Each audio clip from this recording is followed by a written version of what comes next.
I had friends and family who were just getting laid off left and right. People were struggling. And it dawned on me like, so, they gave me mercy, right? So I didn't lose my job, but they could have easily gone the other way. And I just didn't like the idea that just in the blink of a moment, anyone could just affect my life that intensely. And so I started listening to podcasts and audiobooks, and I heard about this guy called himself the 9 to 5 millionaire. And I was like, what's going on over here? Like, what's he talking about? Welcome to the Real Estate Pros Show, where we interview real estate investing professionals from coast to coast, as well as the service providers that serve the real estate investing industry. Our goal is simple: share what's working now to help you improve and scale your business to the next level and meet the pros that can help you get there. Real Estate Pros is powered by Investor Fuel, America's leader in helping real estate investors and professionals build the business you need to live the life you've always dreamed of. Let's start today's show.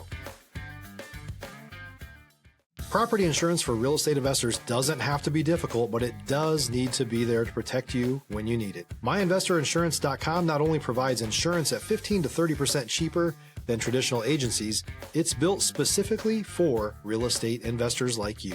You can set up an account in about 2 minutes, get quotes on properties, turn on and turn off insurance for your fix and flip or rental properties in around 2 minutes without having to talk to anyone directly, all through our portal. There's no better way or faster way to make sure you've got the coverage you need to protect you, and no more lengthy policies either. Once you're set up, you're billed monthly and prorated by the day for however long your policy is active. It's powered by MSI, the third largest independent MGA, with 1.5 million customers and more than $1 billion in cumulative premiums written.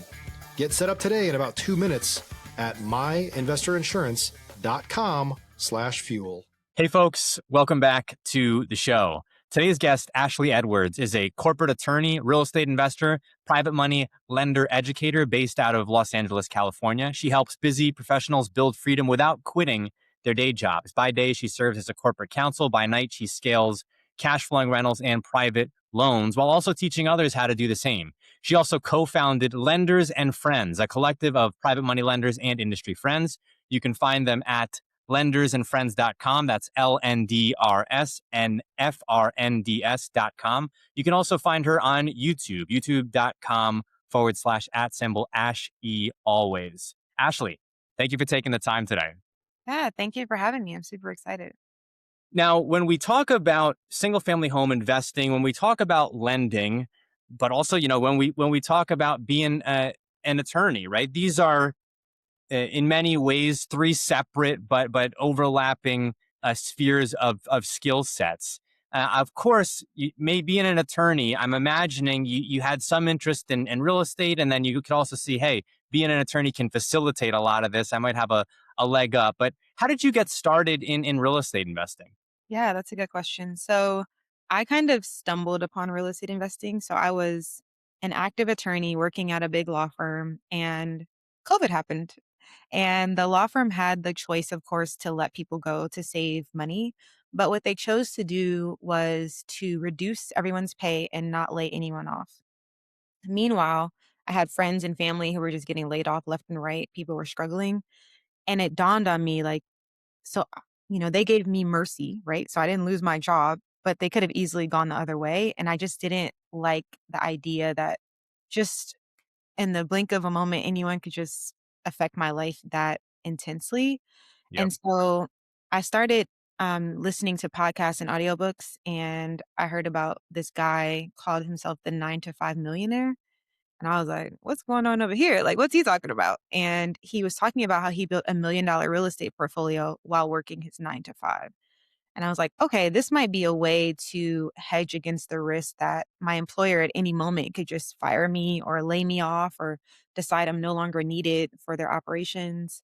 Around the same time, my mom told me that she didn't have any retirement because she used it to pay for her cancer treatment.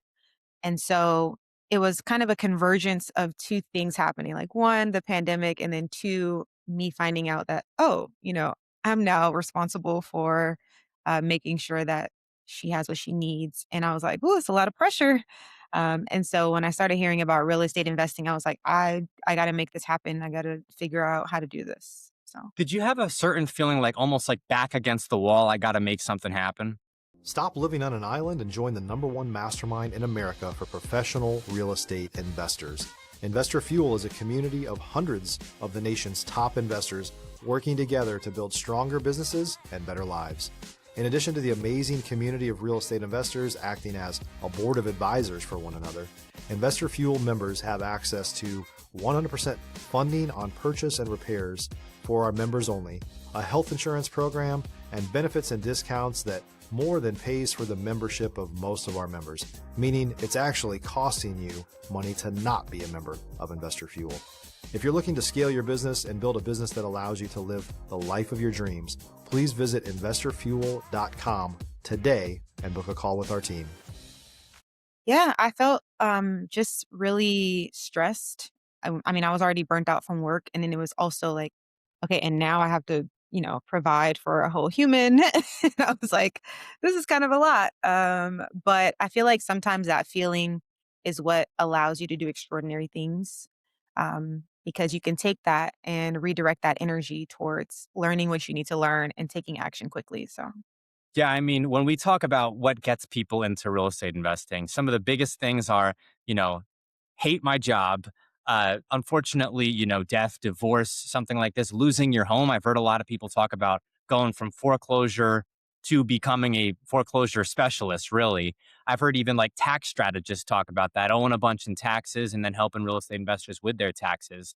And so when you've got, that additional urgency, they're like, hey, I wasn't planning, I'm an attorney and now I've got these reduced, pay and now I've got an extra person to take care of, that'll do it. I remember when I was getting into real estate, I did it from a Google search, and maybe you can relate to this. It was, how do I build wealth? And I was just so burnt out from my job at the time. I was working for Nissan, and one of the interesting things I think is, there's so many ways to get into the real estate space. And so for me, that was wholesale. But you've now done quite a number of things. Did the single family home acquisition come first? Did you look at private money lending first? What came first for you? yeah, I had never heard of private money lending when I started. And the course that I took, I bought the guy, the 9 to 5 millionaire, I bought his real estate investing course, and he covered wholesaling, the Burr method, and fix and flips. So those are the only things that I knew. And then I read a book called Invest in Real Estate. And I was like, okay, I think the Burr method might be the method for me. And so my initial investment was a 2 unit building in Chicago. And then after that, I did a single family home in North Carolina. And so kind of using what I learned in the course. And I was buying properties off the MLS. So the course didn't really talk about, auctions and things like that. So I didn't know about those things yet. So I was just using the information I had, and I started there, but I didn't know about private lending. I had just learned about hard money lending. So I was very new. Chicago, and what was the other city? It was Fayetteville, North Carolina. I love the Carolinas. It's a great place for real estate. So Chicago and Fayetteville, North Carolina. How did you manage these properties being in LA? Yeah, so funny you ask. So I initially decided to manage them myself. So with the Chicago one, I started off being the property manager, and I quickly realized that that was not the right move.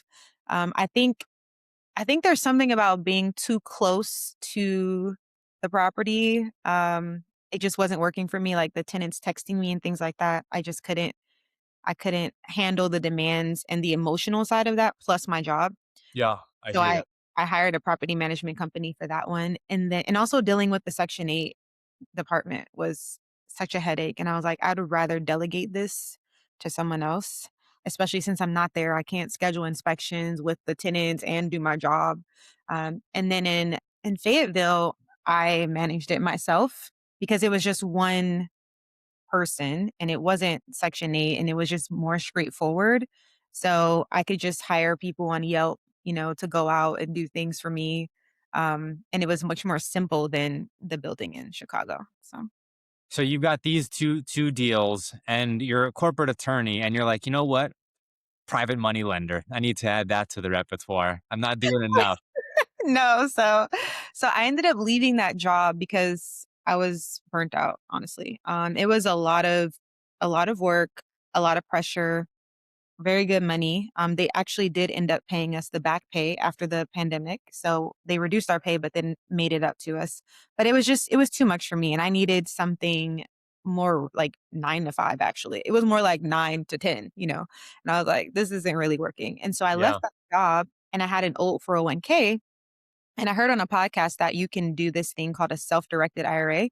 And I was like, ooh, like I can use this to do fix and flips. And so I went to a law firm called KKOS Lawyers and they set up my self-directed IRA with directed trust company. And it came with like a consultation with an attorney. And so I told the attorney what I wanted to do. I was like, I'm going to use this to do fix and flips. I want to do it in Texas. And he was like, If you're looking for consistent, high-quality leads, look no further than Investor Machine. Investor Machine isn't just another agency, it's the most sophisticated, data-driven lead generation company on the planet for real estate investors, and serves the role of being not just a lead generator for your business, but a marketing partner that is helping you achieve your goals along the way. Go to investormachine.com to learn more and schedule a call with our team today.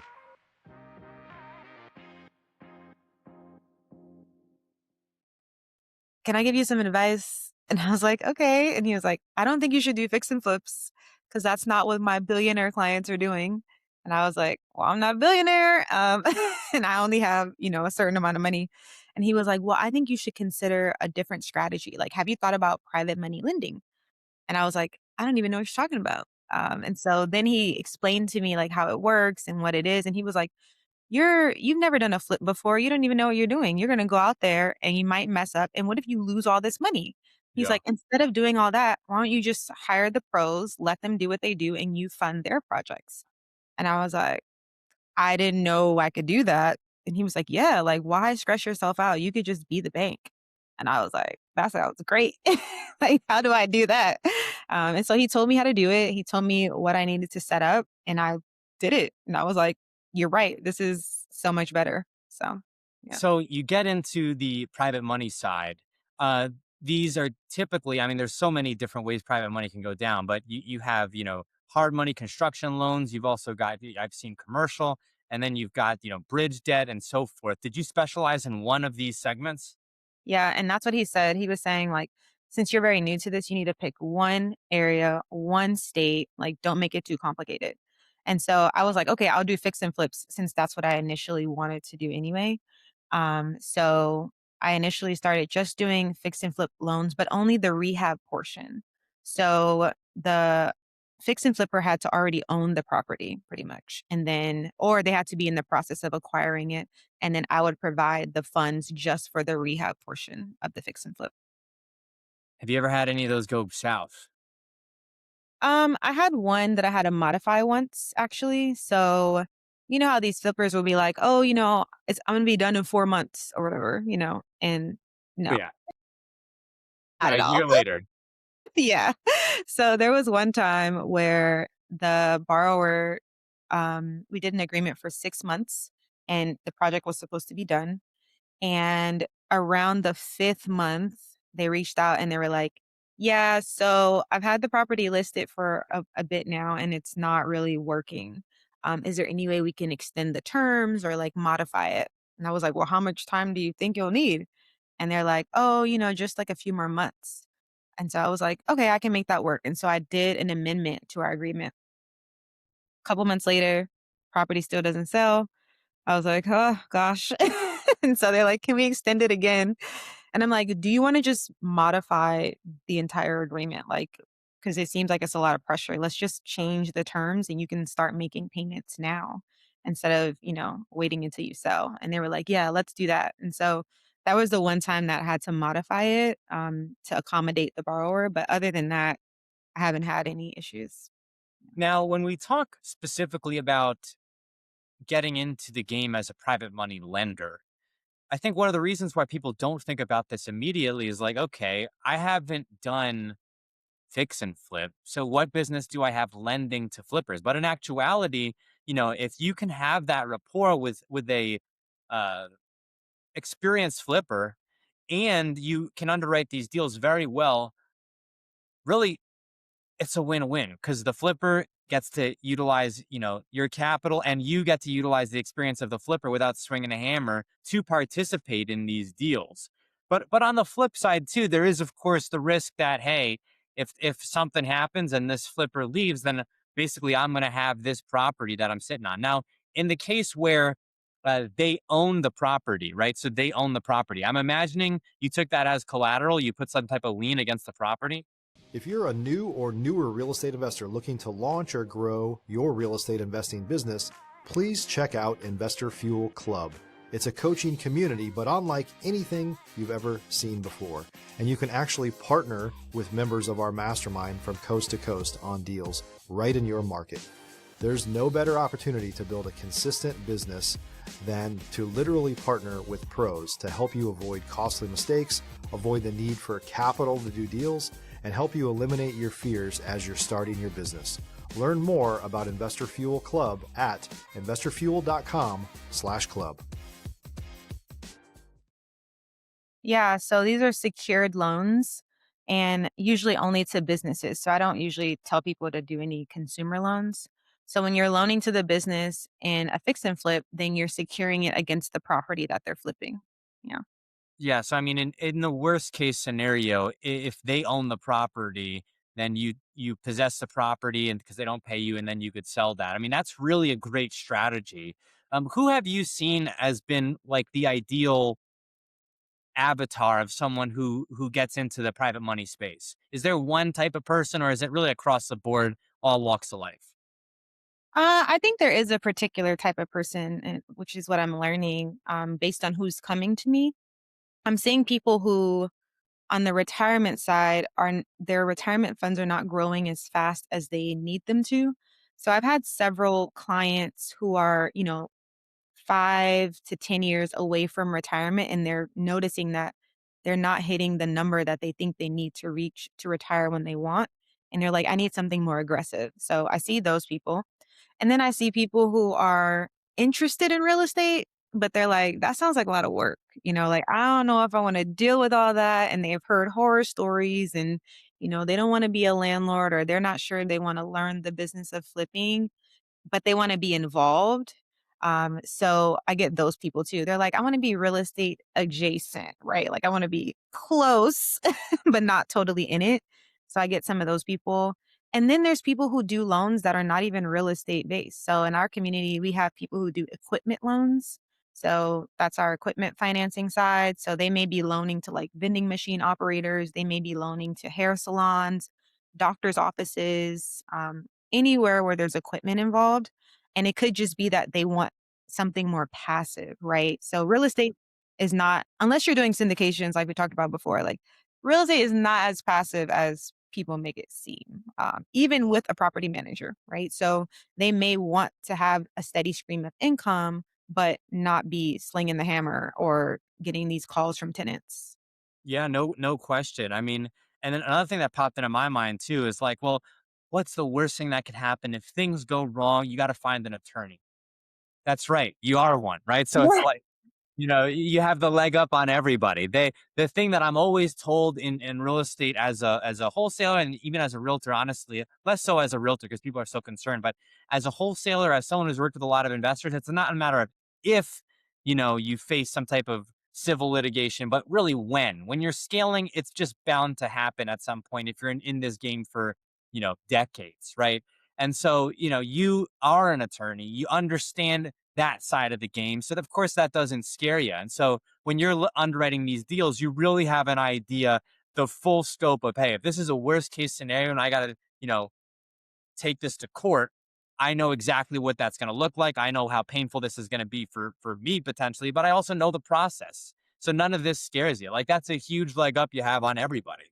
Yeah, and I use attorneys myself, so I'm not gonna be the one that thinks that hiring an attorney is not worth what you're paying, right? So I always tell my students, you have to get a licensed attorney in your state who understands this business, or just use a private lending law firm who understands all 50 states, because it's better to know what the risks are ahead of time and already have a team in place for that instead of waiting until something happens and now you're scrambling trying to figure out what to do. Trying to figure out what to do, and you're like, I'm backpedaling and trying to throw downfield. We are coming up on time here, though, Ashlee. Any new projects that you're working on, and also too, what's the best way for our audience to reach out to you or your team? Yeah, I think the best way is to find us on Instagram. So it's LNDRS in the letter N, FRNDS, Lenders and Friends. Some projects I have coming up. So personally, like for me as a private money lender, I'm expanding into Georgia. So I'm excited about that. Currently, I'm only in Texas, but I've heard some good things about Georgia. So I'm interested in seeing what they got going there. And then as far as education, I have an accelerator coming up in May. It's 4 weeks. It is intense. There's homework. It is not self-paced. I have to make sure people understand that it's at the pace of 4 weeks. But by the end of it, you're ready to do your first loans. So, Ashlee, thank you so much for coming on the show. Thank you for taking the time today. yeah, thanks for having me. Thanks for joining us for today's Real Estate Pros Show. You can learn more about the amazing benefits of the Investor Fuel Mastermind community, including surrounding yourself with hundreds of other rock stars, 100% financing for your deals, and members-only discounts from vendors you're likely already using that, as a member of Investor Fuel, will save you more than the cost of your membership. Visit investorfuel.com to learn more. If you're interested in joining us as a guest of this show, please visit investorfuel.com/pros to apply. You can also check the show notes for access to free resources, how to get access to world-class lead generation, and much more. Don't forget to subscribe so you never miss another episode. Have a great day. We'll see you on the next show.